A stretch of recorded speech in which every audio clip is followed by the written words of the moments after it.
Hello, welcome back to the Maturity Project. All you fantastic people are up to stuff, man. Yo, I'm your host, Chad Everbro Shears.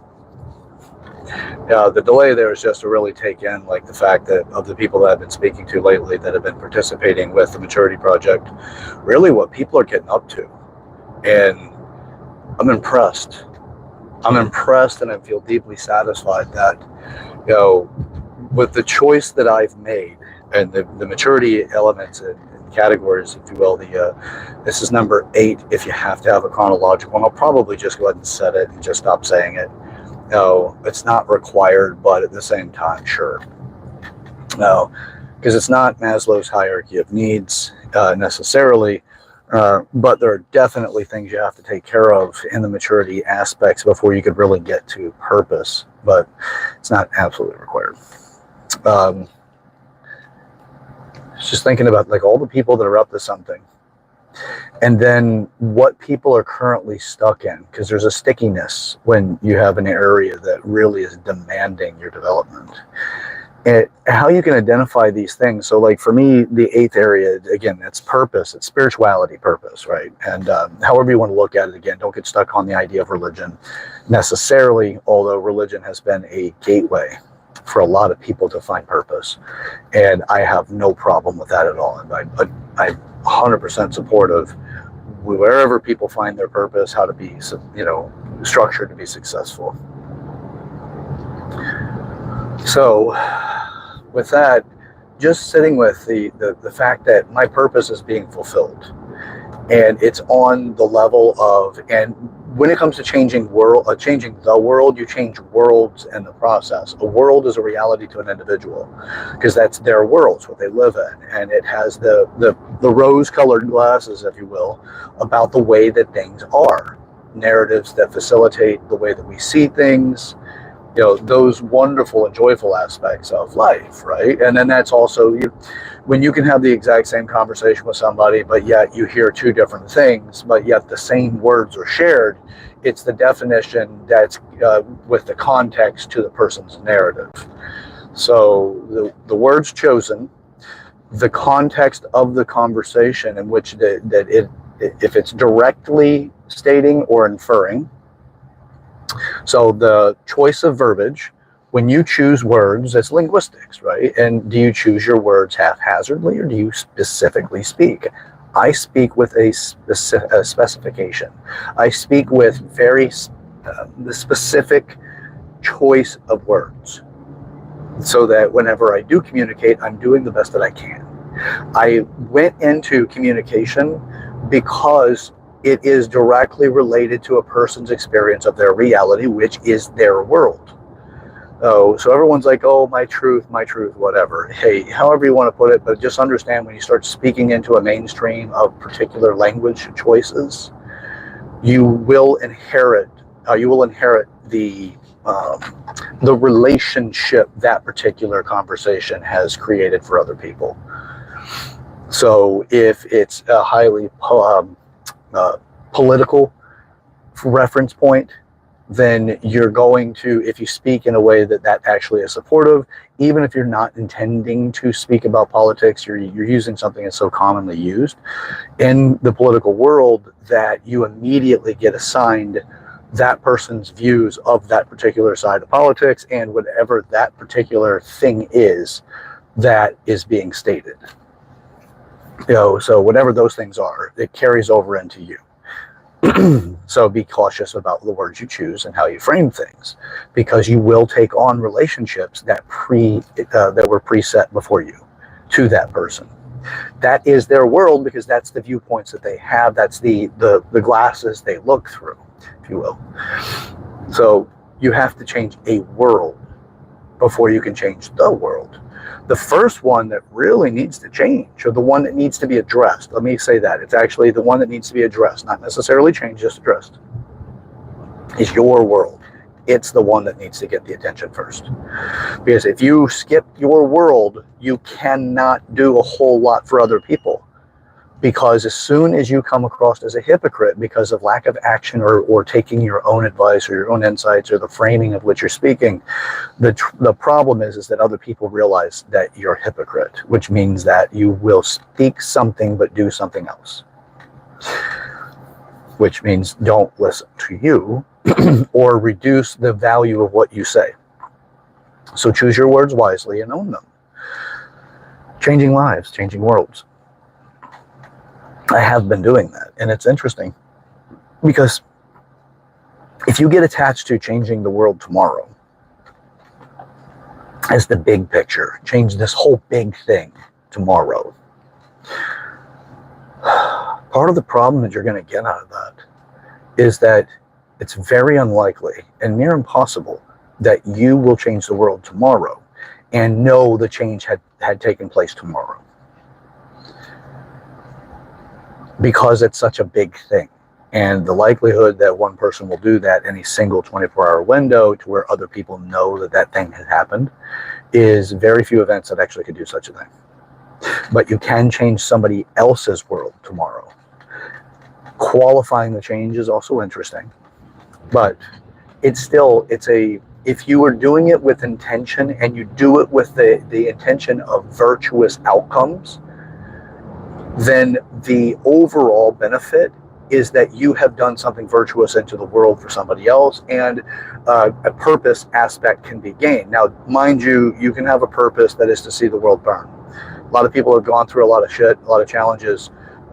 They've taken on a undesirable viewpoint of humanity. And it's unfortunate. It does happen.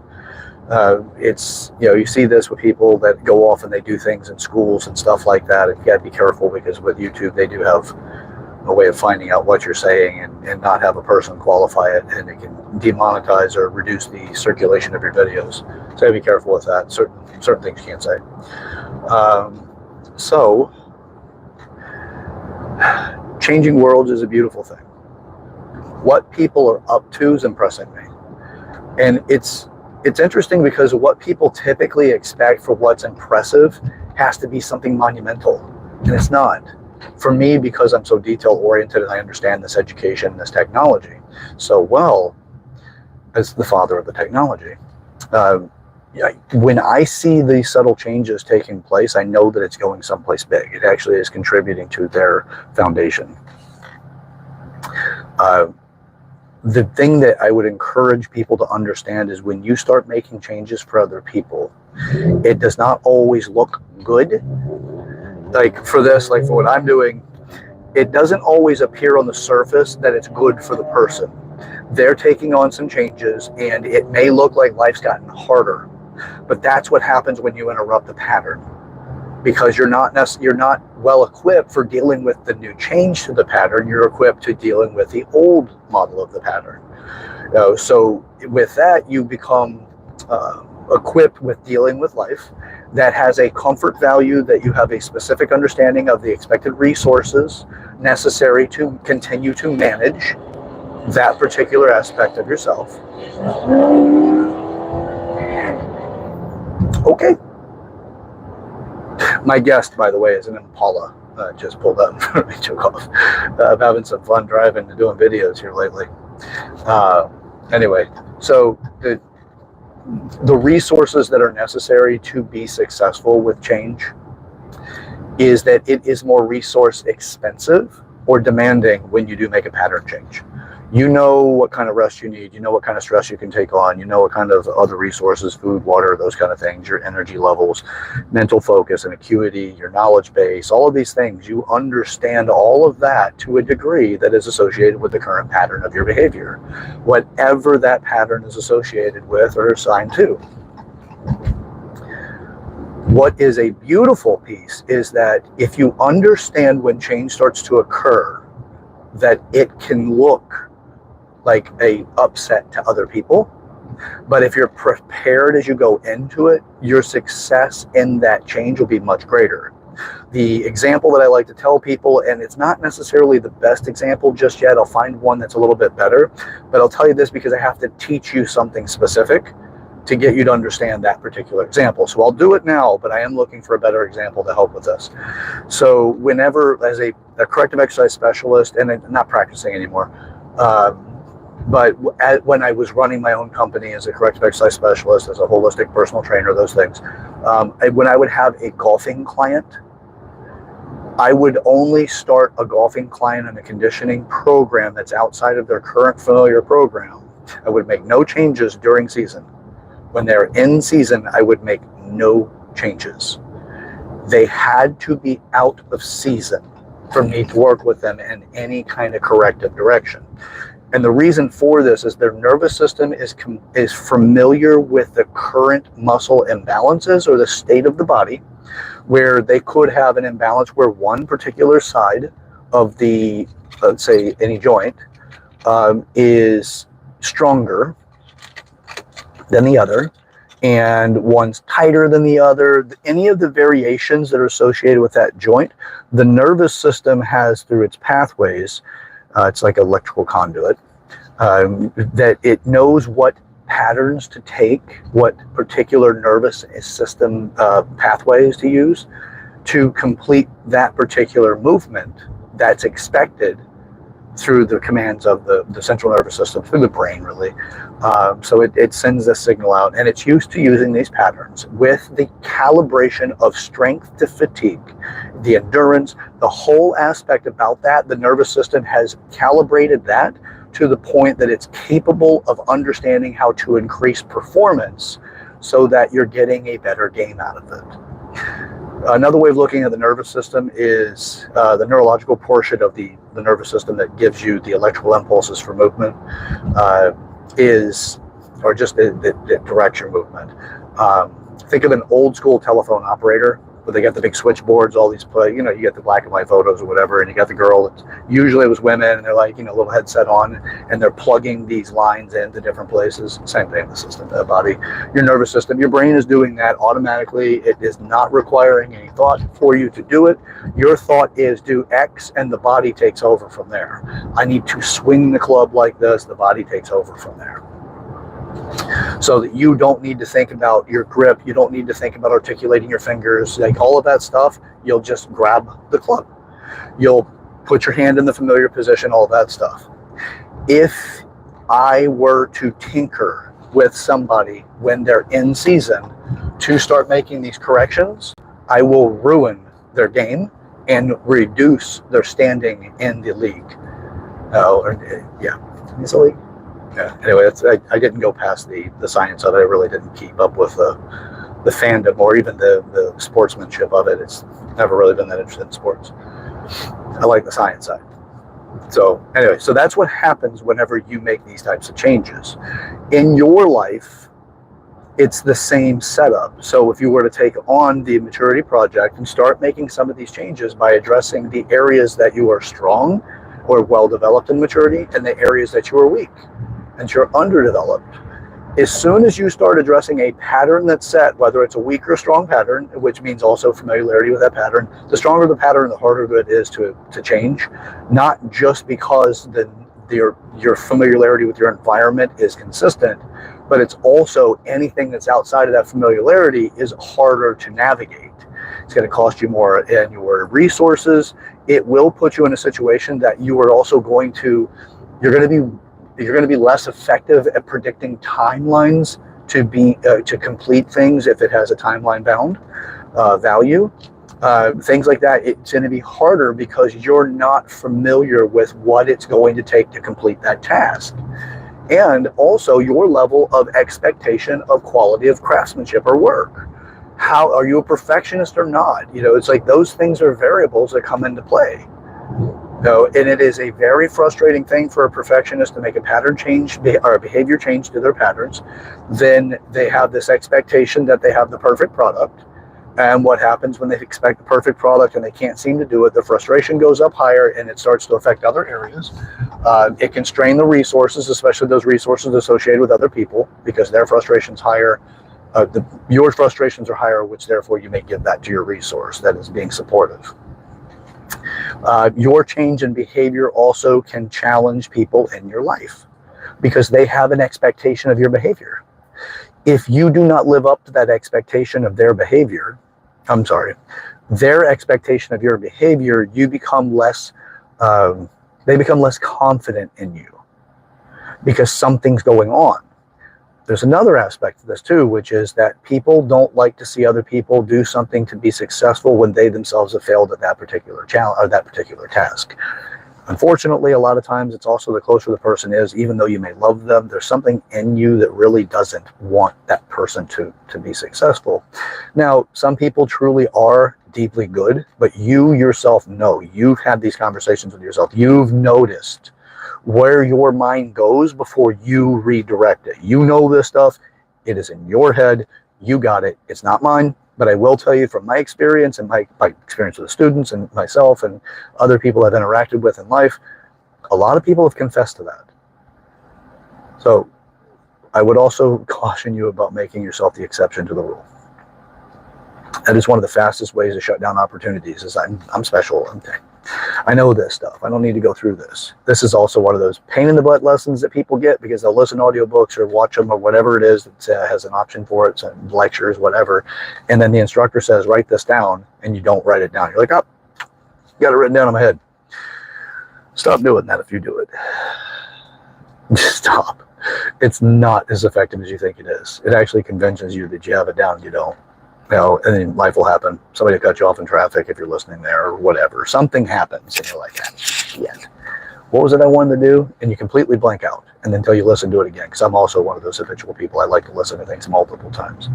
Got a big library on Audible and I'd listen to nearly everything on there multiple times before I shelf it for a little bit. Then I go back to it again later.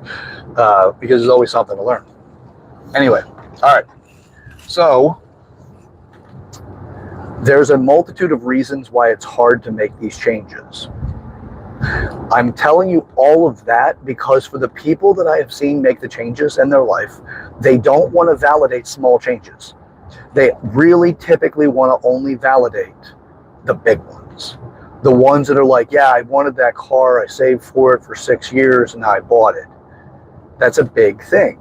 Right? And it's taken a discipline for 6 years to make sure that they've accumulated the right amount of money in order to purchase the car that they wanted.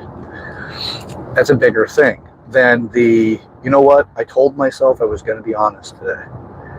And I told myself I would be better in communication so that my integrity is more intact. So when I choose my words, I'll choose the words that are best descriptive of what I'm going through instead of just saying what I'm going through.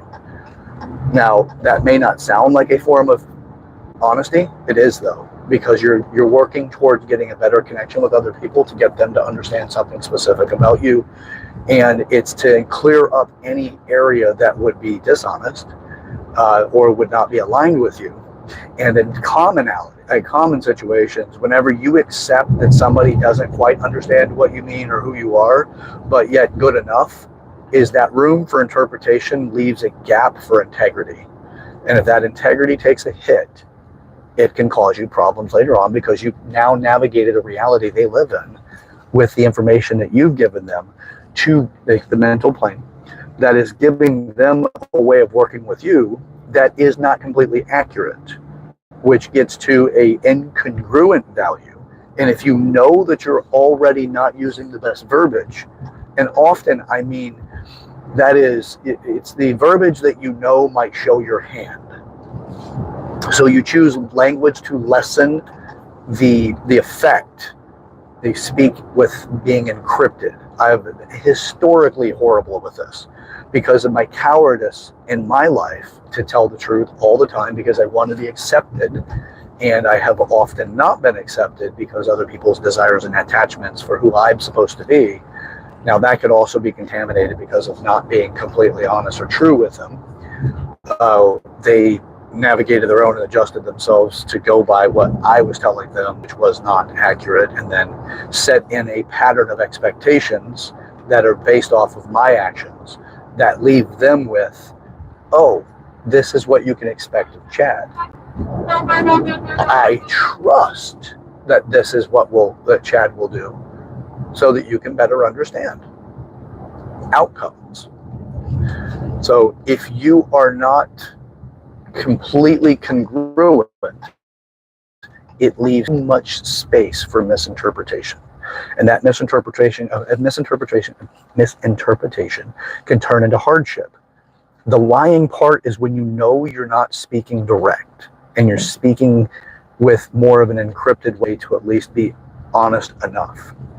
And again, major culprit of that, because I've spoken with so much encrypted value throughout my life. It is incredibly hard to break those patterns because you're just so used to it. But I've always chosen my words very carefully. But with choosing my words carefully, in order to be encrypted, is to keep my honesty, integrity concept with the language that I chose and left it up to the other person to truly see the message that I'm trying to convey. Because it's a form of cowardice. I don't want you to not like me. So I'm going to say what I need to say to be honest. But you may not understand it to what it really is because I spoke in an encrypted way and left too much interpretation. Actively working on changing that, because it's better to speak direct than it is through being encrypted. That also is against a moral background of don't lie. Hey, it's a stepping stone. I decided to stop lying a while ago. And then I spoke with this encrypted method because I'm still honest, you just misinterpreted me.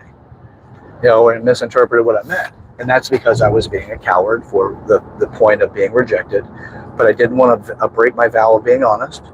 And I also didn't want to be rejected for that. So I started speaking with more encryption. Again, I'm telling you all of that because when people make those declarations for change, they typically do not give themselves a lot of credit for it. They typically will just say, it's nothing. It's not a big deal. Sure, you grab 1 gram of sand at the 1 grain of sand at the beach, and you think this is inconsequential. But then you pull back enough and you can see that the entire beach is made of that sand. That 1 little grain of sand is so incredibly important because without it, you can't have the beach. Same thing for you when you change things. When you start making these changes so that your life can be better or to be more desirable, be more developed in order to get out into your life and to achieve your goals, give yourself credit for those changes. The way that I teach the maturity projects like this, it's intended to be, it is self-development. It is not to tell you how to do something all the way through. It is to give you the right thinking models and the right way of looking at yourself that you can develop yourself and find your way to be successful. Because models of success don't work all the time for everyone. There's too many variables that are not there, that are not spoken about for most people. You may say, hey, to be financially savvy and to be able to make these power plays and let's say, become an equity firm. Well, you need to understand how money works. You also need to understand how investments work. You need to get people involved with you in a way that they're actually able to contribute as well through the different operations that's necessary. There's a lot to learn when it comes to that. But you've got to start somewhere. The other resource values are exactly, like the legal aspects, there's all kinds of things go into it.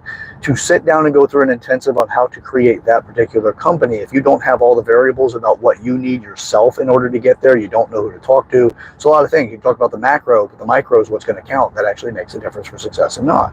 Just because you have the macro blueprint doesn't mean shit. Well, most of us have the macro blueprints. We've got the macro blueprints for a lot of things, like Amazon's right in front of your face, Walmart, all these damn big companies. Look at it. You can tell just by looking at it from the macro how they make themselves successful. It's the details that are internal, that's below that macro, that are hard to understand because you're not in it to the point to truly comprehend what the hell is going on behind the scenes. Same thing in your own development. That's why we do not teach exactly how to do something with the maturity project, but to help you develop yourself in each one of the 8 areas to be more fulfilled. You have to come from this with your desires, your overall resources of all accumulated values. All of that stuff is on you. But it's to give you the credit value of it and to help you establish things like milestones, what this is, what it's like to be developing. Instead of just sitting here with passing the time to figure out when you're going to pay your next bill and then die. You know, life has to have a fulfillment. Otherwise, it's just, soon to be non-existent. I'd rather not live that way myself. I don't live that way myself. I live with a great sense of purpose. So, give yourself time to celebrate the wins. Give yourself time to celebrate the little things.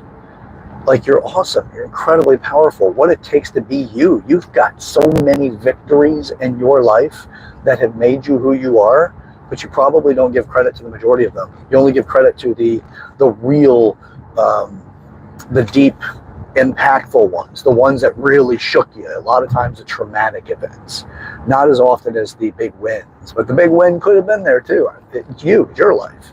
But I ask people all the time, what's your greatest victory and what's your greatest defeat? A lot of times the victory is really hard to claim, but the defeat is right there, waiting. They got it. They're ready to understand it. So, yeah. Anyway, so give yourself that kind of opportunity to appreciate the little wins, because that's what I do whenever I see people are taking on the maturity project. I know that grain of sand will turn into the beach eventually. That's their paradise. But I'm not there to build their beach. I don't know if they want palm trees or pine trees. I don't know what they want. And that's not for me to do anyway. It's to help give them the right tools. It's like going to boot camp. You don't know shit about self-defense or national war or whatever, but you get into the military, and before you can go into the military fully, you got to go through boot camp. Boot camp kicks your butt. It changes you on the fundamental level so that you can be a better soldier for the military.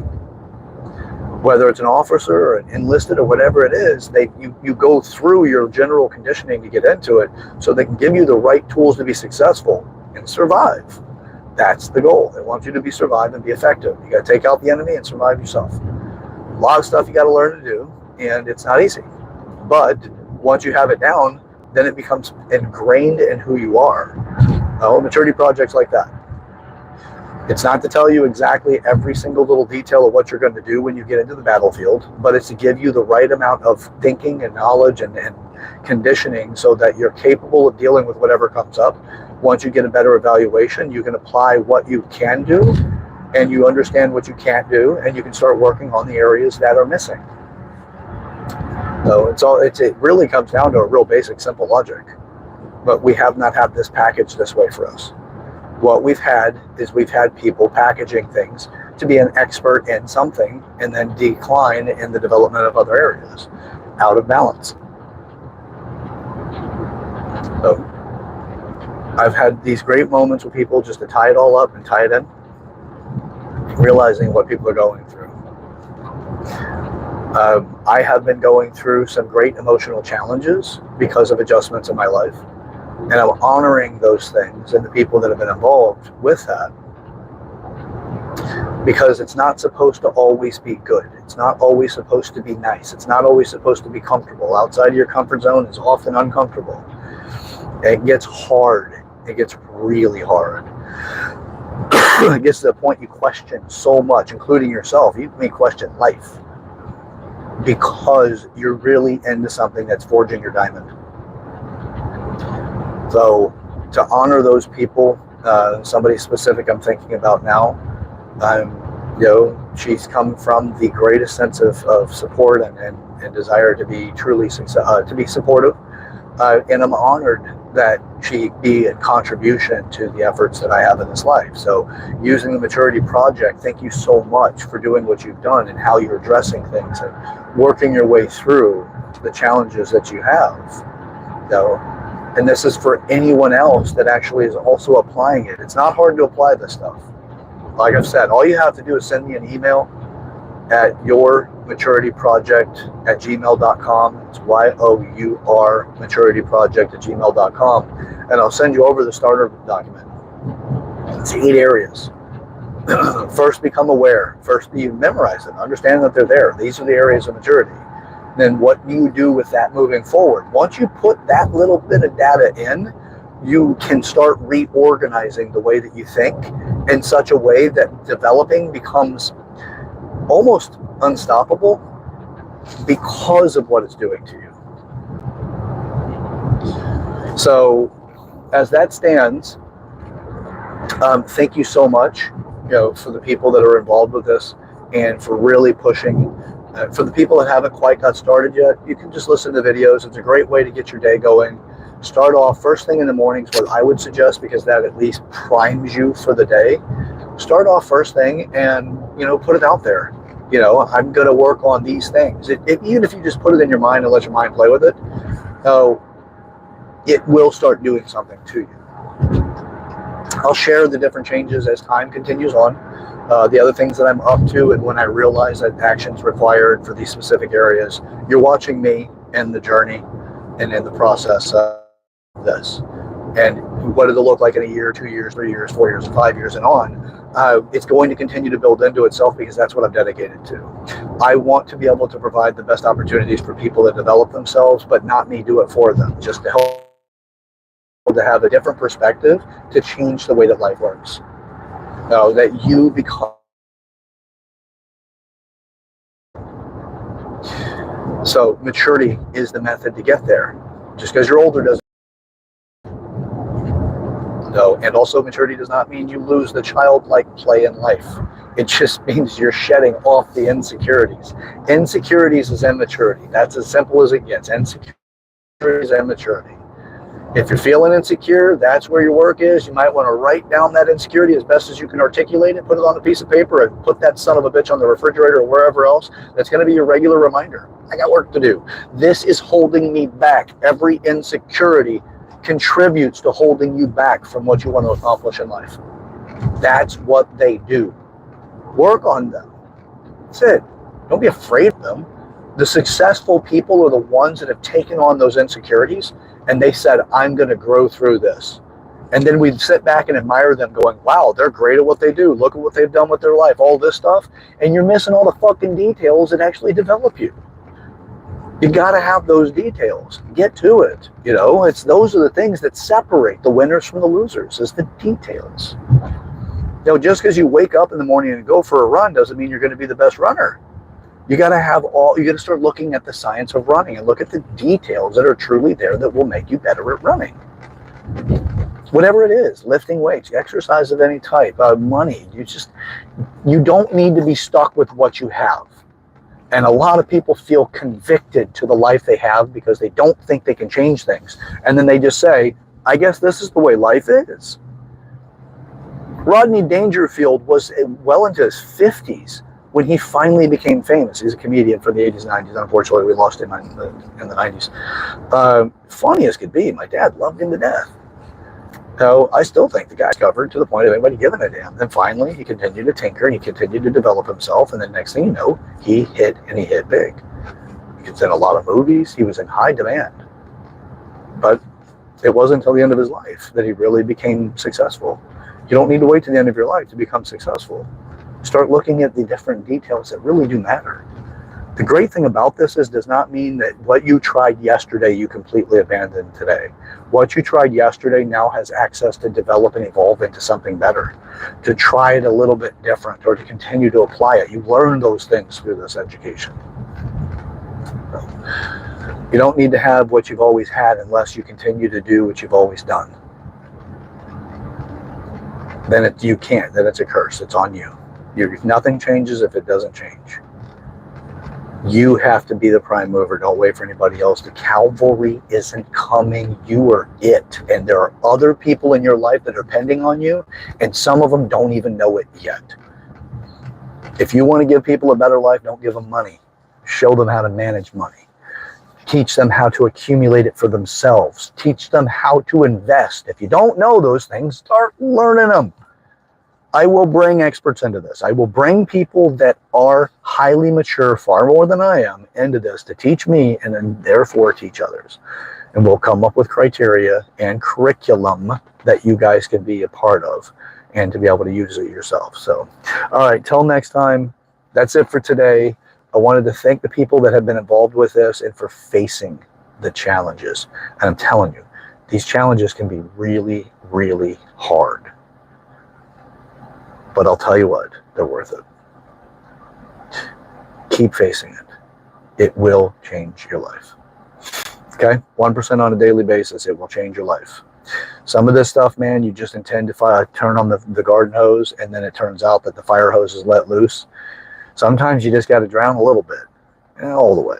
But you got to get enough of it to go, holy shit. That is a bigger challenge than I thought it was. If you're not familiar more with the Pandora's Box conversation, I've had that in several other episodes. I'll make one dedicated simply to it and completely just for Pandora's Box and how to turn those challenges and chaos into the success model that you can continue to motivate yourself with. So, all right, till next time. This is the Maturity Project. I'm your host, Chad Everett Broshears. Share this video with people in your life you want to break the ice with and make a difference, a meaningful conversation.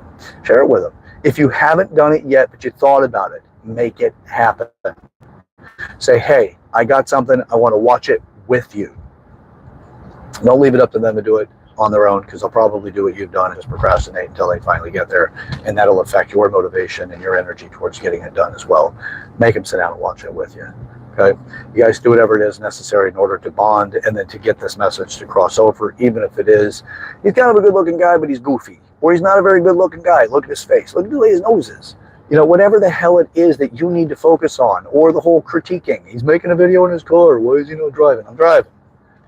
You know, I'm watching the road. I'm talking, you know, like you got to pick whatever the fuck it is you need to attach to it. Or uses too much profanity. Well, okay, great.